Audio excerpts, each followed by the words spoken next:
Welcome to the Cyber Business Podcast, where we feature top founders and entrepreneurs and share their inspiring stories. Now, let's get started with the show.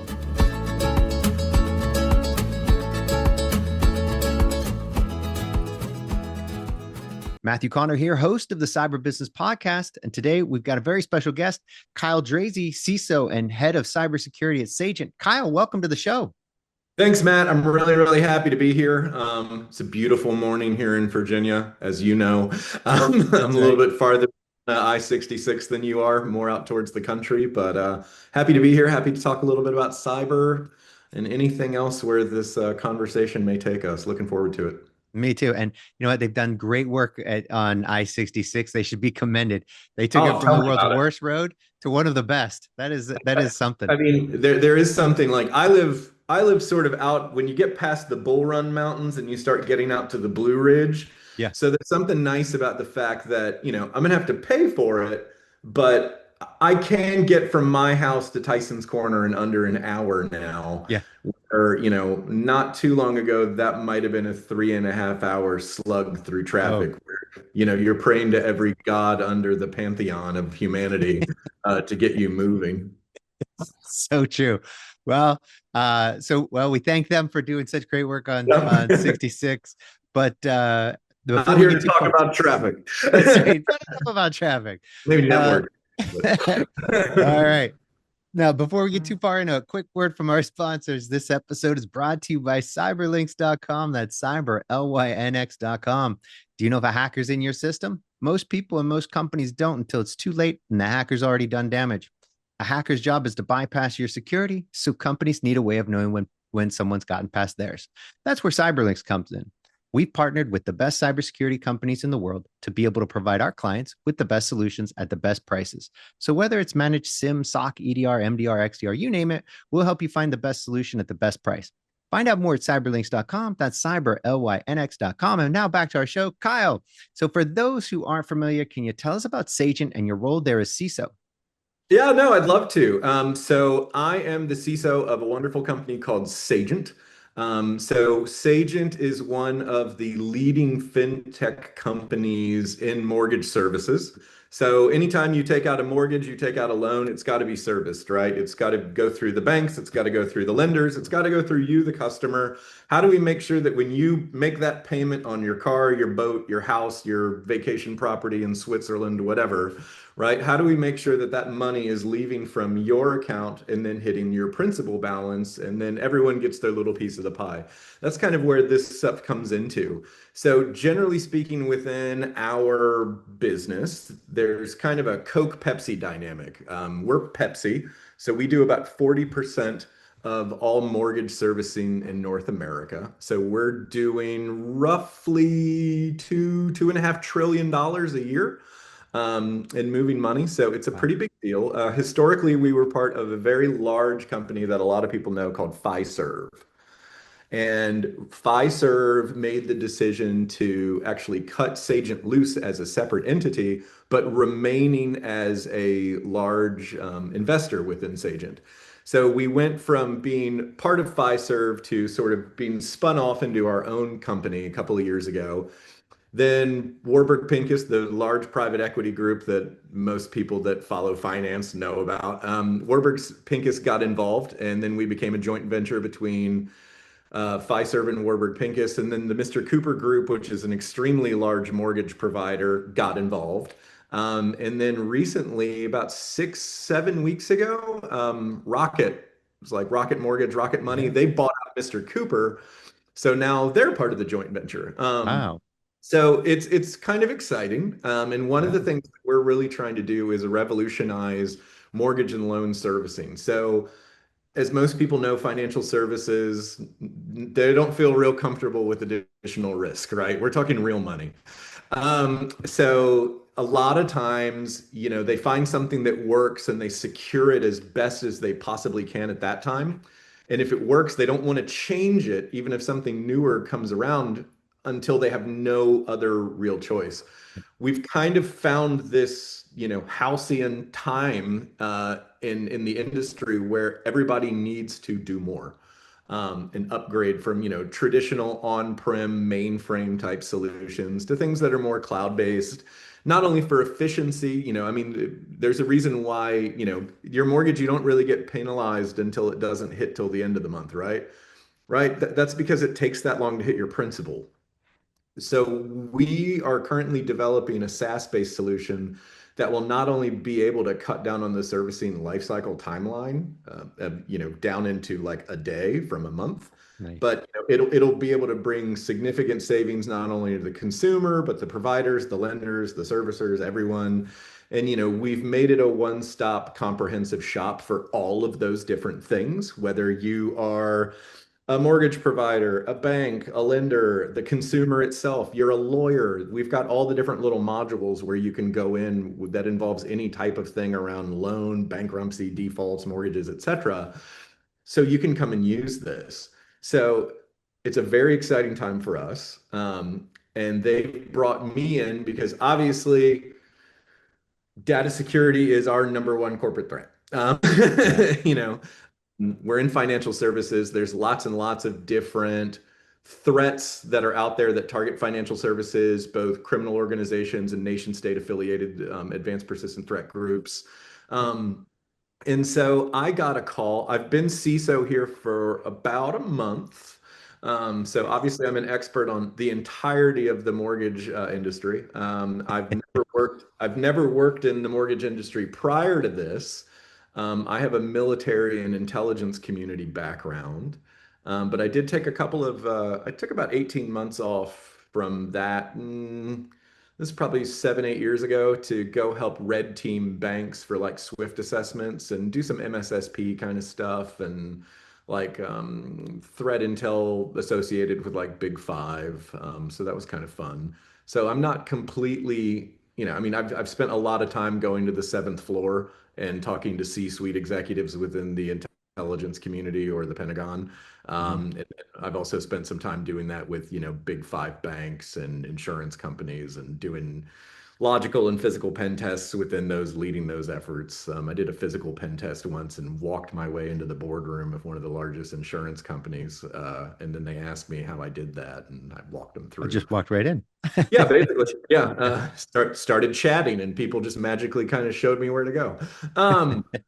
Yeah. So we've got a fantastic team. Really, we've got a lot of people that have a lot more experience in the mortgage business than I do to explain the mortgage business to me so I can best defend what we're doing, because I'm definitely one of those proponents of people, process, technology, data, all within the sphere of the organization's either business or mission objectives. So that helps me immensely. But yeah, no, it's a really good time. I equate us to an incredibly mature startup. We've got really, really good practices. We've got incredible DNA and backing with where we come from Fiserv and with the backing of Warburg Pincus and now with the backing of Mr. Cooper Group and Rocket. And, we've got some very, very, very large customers that, we don't really have customers as much as we have partnerships. And I know that's kind of cliche, but it really is true, and especially in the cyber world, because, I very much look at cyber as a team sport. And if I'm not consistently reaching out, and literally when I finish with this, I'm going on a tabletop exercise with one of, why does that keep zooming in and out? I'm going on a tabletop exercise with one of our largest customers, who's one of the largest mortgage providers in the world. As soon as we finish with this. Why? Because this is a team sport and, I'm part of their ecosystem. And if they're going through like a tier 3, tier 4 incident, they're going to call me anyway. So why don't we practice this together? Yeah. So yeah, really, really good team. Our CEO is a guy named Gino Peluso. I've known Gino for years. He's an old Navy SEAL who's, got a pretty impeccable Navy career. I'm not going to hold that against him being an Army guy. Yeah, exactly. But I've known Gino for years. We worked a lot together in SOCOM. He knew what I was doing in some of the 3-letter agencies. And a couple years back, he took over Sagent when he was approached by the joint venture leadership and the board to be their CEO. he lives down in Charleston. He was the commandant of the Citadel for a while, so he's kind of like Mr. Charleston. And some of the board members live in Charleston. They're like, I like this guy. He's got good leadership, and they needed to operationalize their business practices. So they approached Gino, and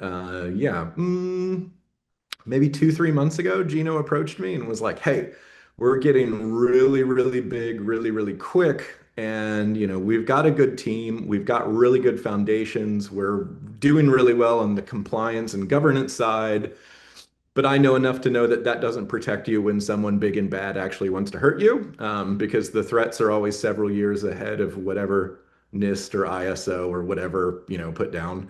And, don't get me wrong, the work that NIST and ISO is great, but, it's always a snapshot in time. So he's like, I need you to operationalize our cyber like I've done for the business processes, but I don't know how to do that. He's like, but I know you do. So can you come help me? And Gino's my friend.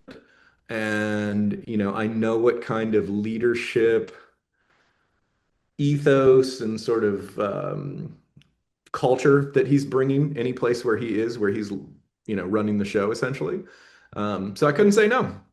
Um, so yeah, I left my last company, which was one of the large defense and aerospace firms, and started here about a month ago. Really, really happy with what I've seen thus far. Rock solid foundations. Gino was right from the compliance and governance side. Shout out to my team. They've done an amazing job, and now we're going to look to operationalize and go more to a threat-informed posture from, purely compliance driven. I love it. So, you mentioned so many really interesting things there. I mean, from your background to, kind of how you got, this job, and same with Gino. And I think one of the things I like is kind of, we've had so many different CIOs and CISOs on the show, and I don't think any two have had the same backstory, right? None of them have had the same path to success, right? Or to the Yeah. top. And so I think that's really interesting. And for you, being an old Army guy myself, I'd really love to hear kind of how you went from Fort Bragg and on, because for me, I just love those stories, and I think a lot of vets out there, and a lot of people serving currently are worried about when they get out into the real world. They're worried about that transition, and what it'll be like, and a lot of them then go government because of that, and then Certainly. but we've had someone who went from government to the civilian side, and it kind of freaked them out, and they didn't really like it, and they ended up going back. And so I'm kind of curious if you could kind of tell your story, your origin story, back in the Yeah, old Army sure. days at Oh, Bragg. And and good origin story. It's like comic books. yeah, that's right. Yeah. So Yeah, so sure. where were you at Bragg, by the way? Oh yeah, so I started off at 82nd, did some stuff there, and then I went green to gold and did a little time at Group, and then I did a lot of time at CoComs. Yeah, so I joined when I was 19. I went and I graduated from high school. I went over to the UK, which is where my dad's family's from. I stayed with, aunts and uncles and cousins and couch surfed and backpacked my way through the British Isles and Ireland and Europe and North Africa. Nice. And yeah, no, it was a lot of fun. That's back when I mean, I can't imagine doing it nowadays. I mean, I literally had like an old, like one of those indestructible Nokia phones that, you could play like, Yep. uh, what was that game with like the little worm? And that was about it. We Yeah. didn't really, never even got to pay for a ringtone. Yep. So yeah, I got my little Nokia just so I could make an emergency call wherever I was, and threw some crap on my back and just went around and wanted to go explore. And then when I got done, I wasn't really sure what I wanted to do. I did a little bit of time at art school in London. It sounds more like the origin story for like a rock band. I did some art school in London. Wasn't really keen on it because I was like, wait a second. These guys are only teaching me to critique film and art and things like that. And I was like, that's not going to feed you. Like everyone has an opinion. Yeah. I mean, my goal back then was I wanted to make documentary films like Attenborough, and Nice. basically paid by Nat Geo to go camp out in the Serengeti or something. Right. And then I also discovered more. My cousin is a fellow in the Royal Geographical Society. I also discovered that lots of other people also had that as a dream job, and there's only like 3 people that actually do it. So I was like, oh, okay. Right. Well, it's gonna be hard to feed myself. So I had some soul searching. I was like, well, I come from a military family, British military, but military. And I was like, well, I should join. Iraq had just started. I wasn't a fervent proponent of going into that conflict at the time. I was globally aware enough as a late teen. I was just one of those kids that was constant. Well, and I grew up in a part of Virginia where like everyone's mom and dad worked at the CIA or the Pentagon, so Yeah. it was always kind of discussion. So I was like, well, I'll join, I can at least try to make this better. I had a discussion with my great uncle. My grandfather had passed by that point. So my great uncle was kind of like my granddad. And he was also a retired naval officer in the British Royal Navy. And I had a discussion with him. And of course, he was like, what do you mean you're joining the American military? And I was like, well, that's where I grew up. So I came back to the US and decided I didn't enlist. And didn't really know what I wanted to, which branch. I wasn't really married to one or the other because, again, my family history was not American. I went to all 4 branches and they were like, well, what do you want to do? I was like, well, I kind of want to jump out of airplanes and speak Arabic. And so they were like, well, the Marines were giving me well, you can do that in the Marines, but, it's up to the Right. Corps. And I was like, oh, all right. The Air Force was giving me why do you want to jump out of airplanes? You can fly in them and speak Arabic. And I was like, yeah, not really. The Navy told me like, well, we can teach you the Arabic, but if you want to jump out of planes, you should probably go to Buds and be a SEAL. And I was like, ooh, that would be cool. And I was like, so like, do I go straight to language school after Buds if I can pass it? And they're like, no, you'll probably go as like an E7 or an E8. And I was like, isn't that like, 17, 18, 20 years into your career? They're like, yeah. So I was like, well, I kind of want to do it now. I was blessed to where I maxed out my D lab and maxed out my GT score and maxed out my ASVAB. So I kind of could do whatever I wanted. Um, and I went into the army and I was just like, yeah, can I jump out of airplanes and speak Arabic? And they're like, yeah, here, sign here. We'll take you into Fort Meade tomorrow to go to MEPS. Yeah. Went through that, went to basic training in Leonard Wood, and that was cold. And, went to DLI and did Arabic. And then I went out to Goodfellow Air Force Base and they taught me all sorts of SIGINT stuff. And then I went to Fort Bragg and was in the 504th Parachute Infantry Regiment. So that's first of the 82nd, the Devils in Baggy Pants. Um, and I was in an LLVI platoon, which, if anyone here knows what low-level voice intercept Intercept. look Hmm. like, there's about 9 of us. So that was fun. Did a tour in Iraq. Um, just kind of doing that mission. For those of you who don't know what that mission is, it's tactical SIGINT. Terminal guidance, pattern of life development, going out with, all sorts of interesting looking antennae sticking out of your assault pack, and pointing people to where they need to go.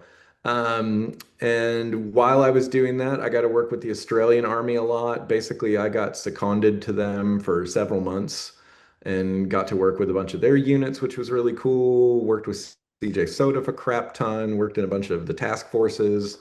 Got a really, and I always kind of also say, it was kind of like too much, too soon, too young as well. Because, like you're an E4, E5, and you're briefing a 3 and 4 star general pretty regularly. Because you're the person that is the subject matter expert on whatever that target is. I saw the good, the bad, the other. When you're getting exposed to those levels and, you're seeing people that are fantastic leaders, you're seeing people that maybe you don't exhibit leadership the way that you would prefer. And so I was like, well, okay, well, I really like the Army. I like what I'm doing. I feel like I'm doing something worthwhile. And so I decided I wanted to go be an officer.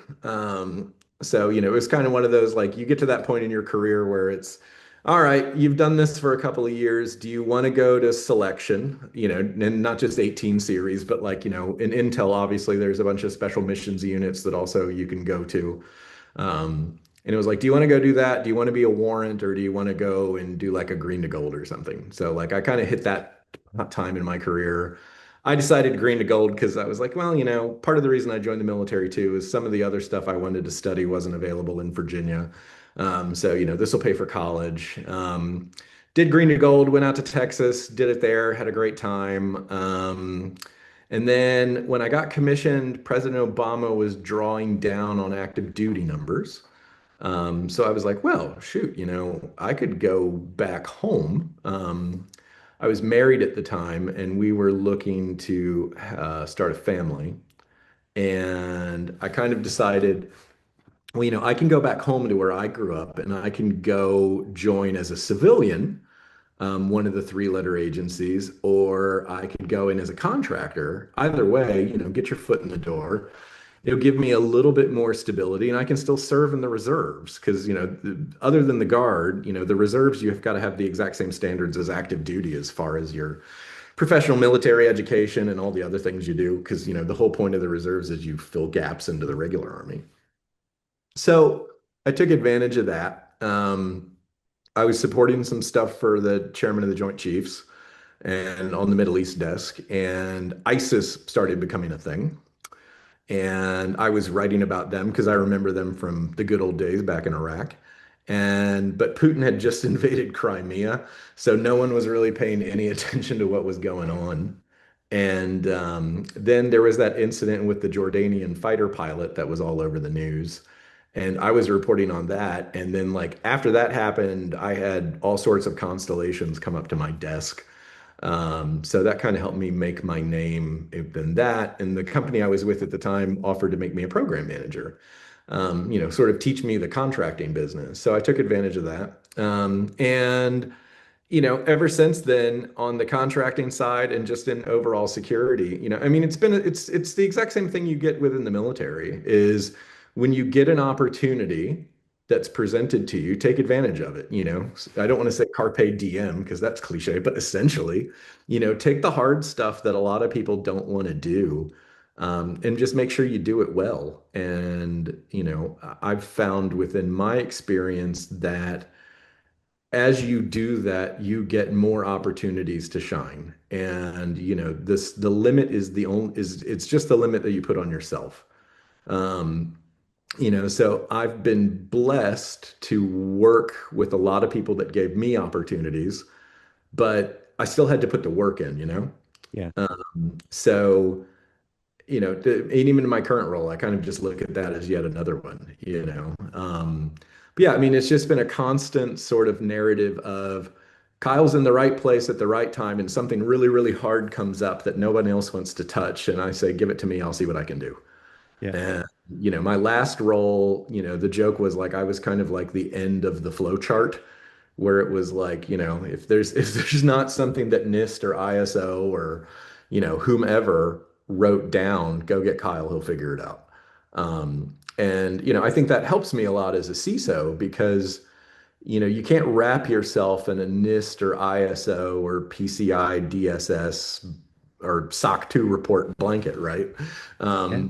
The bad guys don't get onto your system or network and then look around and go, oh my God, look how their paperwork is, just beautiful. We better egress and not touch these guys.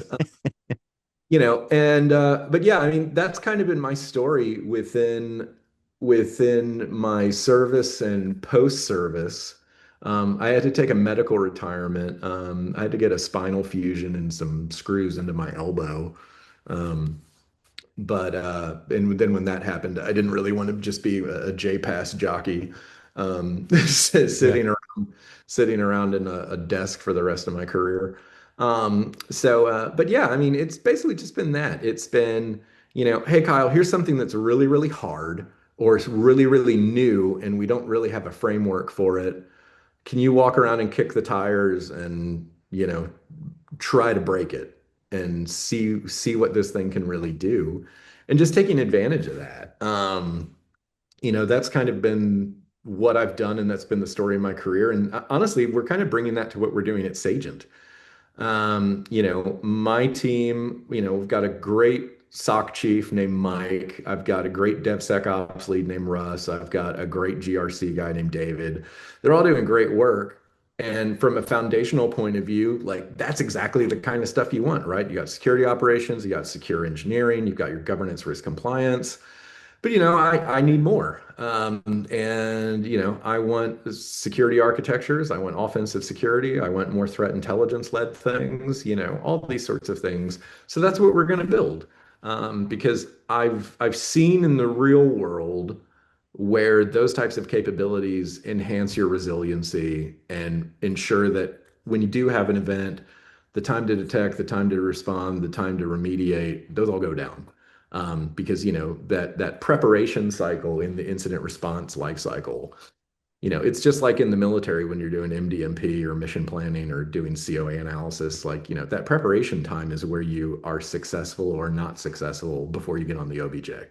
Yeah. It's the exact same thing here. Look at it, have a pace, have your primary, your alternate, your contingency, your emergency, and plan, rehearse. It's hard to do the one thirds, two thirds rule in the digital ecosystem, but you can. I know you can. I've worked with the people that do offensive cyber at Fort Meade and in Northern Virginia.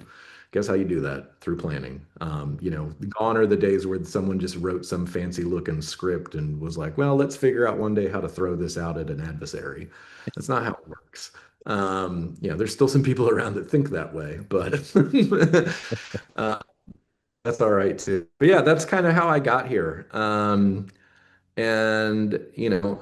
that's probably what I'll just keep doing for the rest of my career is let people bring me something that is unique.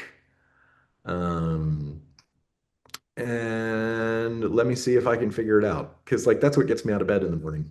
You Yeah. know, Yeah. I couldn't imagine going to a job where I have a script and I do the same thing every day. And I know lots of people that do, and they love it, and God bless them. But that's just not me. So Yeah. I think CISO is a good role for me because God, if every day is the same as a CISO, you're probably missing a lot. So, Yeah. Well, what got you into the cyber side? I mean, I get that, SIGINT isn't yeah. exactly it's not exactly Well, cyber, so no, how it's was it not. just the first Well, yeah. No, that's a good question. Yeah, so tactical SIGINT, especially 20 years ago, um, uh, it definitely had shades of offensive cyber. Mhm. Um, I mean, certainly. I That's good. mean, without getting too far into what you're doing, you're exploiting different types of networks, and different types of protocols. So that's kind of how I got, my mindset, the way I think about this sort of thing. Yeah. But when I was at Joint Chiefs at that time in the reserve, I was also at Africa Command. I was working in the J2X, so that's counterintelligence and human, as you know, but maybe the audience doesn't. Oh, yeah, probably not. Helping out doing a lot of defensive and offensive CI kind of stuff. And I had an NCO named Ron who was a cyber analyst in his day job. And there was a sock that's built into a mountain not too far from where I live in Virginia that he was like the lead incident response, like tier three guy. And he came up to me and he was like, "Hey, sir, like, what are you doing?" I was like, "What do you mean?" He's like, "Well, in your day job." I was like, "Oh, I'm just driving into Fort Belvoir a lot." And he was like, "Oh, that must be killer." I was like, "Yeah, it kind of sucks." And he was like, "Well, I'm asking because we're standing up a focused operations cell at the SOC that I support." And he's like, "What do you know about cybersecurity?" And at that point, to me, cyber was help desk, change your password, have a Right. firewall rule, kind of sit there. And I'm Right. like, I mean, not much, man. he's like, well, didn't you do like systems terminal guidance? I'm like, yeah. He's like, didn't you do this, that, and this? And I was like, yeah. He's like, there's a lot of cyber in that. And I was like, oh, okay. He's like, well, we need a focused operations cell, and I need someone that can help build up a threat intelligence capability. And I was like, okay. I mean, I can come up with an intelligence shop with my eyes closed and my hands tied behind my back. Yeah. Like that's not hard, but you're going into an environment where a lot of the people that were doing cybersecurity were legacy IT people, right? And they don't really understand cyber as an operational plane. And, I don't understand looking at it as an IT thing or a compliance thing. Yeah. Because again, anytime I exploited something in my previous life, I never went, oh my God, look, their paperwork is immaculate. Um, so I got in there and sort of looked at the horizon and worked with a lot of those folks. It was part of Homeland Security. And it was just kind of like, okay, like what are your all's intelligence requirements? What are those? Oh, all right, I got to start at the bottom. All right, so like build up intelligence requirements, build up, the prioritization of those intelligence requirements. Which ones are critical? Which ones are priority? Which ones are just normal? What are your essential elements of information? Why do we need all this? Build up a collection matrix to go find out all of these different things till you can go report into not only like your defensive cyber people, but your CISO, your deputy CISO, your CIO, et cetera, et cetera, et cetera. Work with your forensics lead, play the malware game in part of that, look at your network forensics, look at your host forensics, play all that sort of stuff. And just got that done. And then the guy that was running all that left. And they came in, the corporate leaders came in and was like, who here has ever managed people and money? And all the engineers went like that. And I was like, oh, I have. I've done that. So yeah, so they put me in charge of it. And I did that for several years. And then I was like, well, I guess I'm a cyber guy now. Without realizing that I already had a lot of that experience. But like, I mean, I'd never heard of Sec Plus, I'd never heard of CISP. It's like, what are you talking about? What are these things? And I'm like, I've done this course, this course, this course, this course. I've done this at Fort Huachuca. I've done this in, Quantico. I've done this at Sherman, Kent. I've done, blah, blah, blah. And they're like, what are those? So, it's just different worlds. I mean, and this Yeah. is a decade ago. Yeah. And then after running that for several years, I moved over to my old company. They have a big global footprint. So I moved over to the UK side of that company, but I stayed in America. And I got to work with a lot of Middle East and Southeast Asian nations to help build up some of their like critical infrastructure protections. Think a lot of like shared security platforms. We had an MSSP offering at the time. They ended up selling that because a lot of the giant defense companies that had MSSPs for civilians, I want to say it was Proofpoint. Uh, Something happened, and I think it was Raytheon at the time owned Proofpoint, and some judge was like, "Well, this actually puts Raytheon at risk," and it might have been Raytheon. Don't quote me on that. Yeah. Raytheon lawyers. Um, but as soon as that came out, my company was like, well, we're going to devolve this because we don't want them coming after our nuclear sub and Right. craft carrier money. And so, yeah, so after that, I got a call to come back to the US side to go work for a restricted customer in Virginia to help do all of their enterprise data, cyber, analytics, cloud, etc. So I worked on that for a while and, then was just kind of like, again, into the flow chart. So, helping out everything from OSINT to threat finance to, enterprise analytics to high performance computing, and everything in between. Because, as one of the largest, we pretty much had work at most of the Intel community and the DoD. So I've touched, as I said before I came to Sagent, when I was talking to some of my fellow colleagues on the executive leadership team here, It's like, why'd you want to come to work in the mortgage business? It's like, well, honestly, I wanted to come help my friend, but also it's like, I have everybody's coffee mug. There's no, I haven't worked with Space Force, um, but I've met with Space Force several times to help them get on the Space ISAC. So like, I didn't have anything else to collect. There wasn't like oh, I've never worked with that unit, or I've never worked that mission, or I've never worked with this agency. And so it just kind of felt like, do I want to keep wash, rinsing, and repeat? Um, and in full disclosure, I'm 40 years old. So in the defense industry, I was as high as I was getting for at least another 10, 15 years. Right. Just because legacy defense, which is, my company is a legacy defense company. It's been around since the English Civil War. Um, you know, uh, you just don't get those C-suite SVP kind of roles, like you do maybe in tech and startups and things like that. Yeah. But yeah, I mean, love my time there. I really, really enjoyed all my time working in the Intel community and in the DoD spaces. I got to do offense, I got to do defense, and I'm one of those guys. I am a huge, like, I'm almost a zealot when people are like, we do offensive, cyber, and I'm like, no, you don't. You do offensive security. There's a huge difference. Yeah. Like Title 10, Title 50, for instance. But yeah, no, I mean, yeah, it's just kind of how I got in. And, in case you can't tell, because, people in the audience, Matthew's been kind of quiet. I can talk a lot.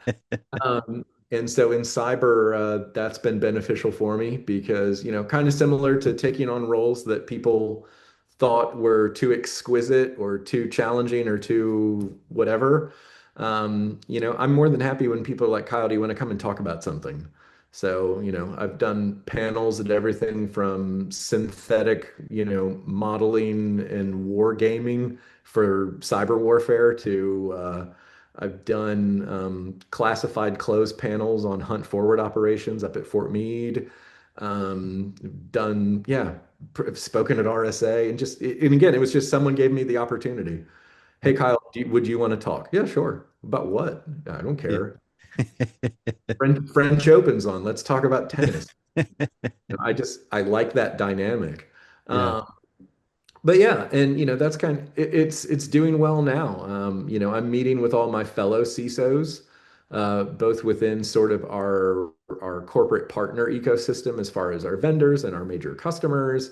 But even extending into like, Warburg Pincus's portfolio. I mean, they've got well over 150, they're private equity, right? So they're not buying startups. They're buying fairly mature companies already. So, even just reaching out to other people within their portfolio of, like, hey, what are you doing? How can you help me? How can I help you? That kind of thing. Yep. Because I think we're getting beyond the point where, a long, long time ago, the dynamic was always, the red side always shared their cookbooks, they shared their playbooks, they shared their intel. Hey, here's some cool scripts that I came up with. Hey guys, here's the stuff I've found on Matco, and here's what I found on Yeah. Kyle LLC, whatever, whatever, whatever. And everyone on the blue side would just be like this, right? It was like, I Right. can't tell you what I've got in my security stack. I can't tell you how I've set up my organization. It's all got to be secret, Yeah. right? Because they had this idea that security through obfuscation, or worse, security through, if we don't know it, how can the bad guys know it? Um, you know, it was just like some sort of aegis that they would put over themselves and think that that would protect them. But I think those are gone. I think the ISAC really helped with that structure. Yeah. Where now you've got blue sharing more. So like we're a member of the FS ISAC. I used to sit on the IT ISAC and the National Defense ISAC. And it's nice because, you might have a major CISO from like a Morgan Stanley or a Wells Fargo or, us or whomever who, comes out and says, hey, look, guys, my organization is dealing with this issue. Have any of you experienced that, or have you all seen anything that might work that you can point me to? Yeah. And I can't tell you how many times I've asked questions or how many times I've put in a little like hyperlink to go, hey, you need to go read this. And you're saving all these people a ton of time and treasure Yep. to cut down on these workflows to make them more, more secure. And I look at it this way, is like the more all of us can be secure as an ecosystem, it enables us to do free trade, where then it truly just becomes, whoever has the best product or the best offering or the best service or the best quality, they're the ones that's going to win the lion's share of the market. And Yep. that's the way it should be. You shouldn't have someone that has maybe a better product or a better offering who, through one way or another, something happens and, they get that reputational damage. And then now, the consumer has to use something that's not quite as good, but, it might not even be more secure. It might just be that, the other guys were just the unlucky ones that day. And, Yeah. that's kind of how I look at it, like, I mean, I alluded at the beginning that there's sort of a Pepsi Coke dynamic, and we're Pepsi. If our Coke equivalent reached out to me tomorrow and said, Kyle, I want to talk to you, can make me more secure, I'd take their phone call in a second. Yeah. You know, Yeah, I think that's one of the great things about what's happening in the industry as a whole, that communal sharing. I think in the past, whether it was for, I think it was a combination of you rewind 30 years ago and you could be the subject matter expert on whatever job you were in. And today you're delusional if you think you know everything about, whatever job you're in, because it is, technology is advancing so quickly. And when you start talking about cyber and now you and security and just understanding it, forget about it. You can't possibly know everything. And so we have to pull together as a community and share and 100%. talk. 100%. And I mean, and that to me is like the key to being a CISO, right? Is even just internally within my own organization. If I'm the best guy on my staff at all of the things I have that I'm in control of, I'm not hiring the right people. That's right. Like, I'll give it up to my SOC chief, Mike Dippolito. This guy is a whiz with SOAR automation. You he will spin up SOAR playbooks, just do some light Python scripting, send workflows, and all this amazing stuff. We had an incident maybe 2 weeks ago, very minor, but it's always nice to close major gaps with minor things. Yep. Minor little incident, but I'm the new CISO, so Mike's like, oh, I better tell Kyle, this might be in the critical information requirements he gave me, and it technically was. And, again, very, very minor, no real damage. It was just oh, that's a gap we didn't realize we had. And luckily it was something that didn't actually hurt us. Mhm. But, if things had been different, it could have.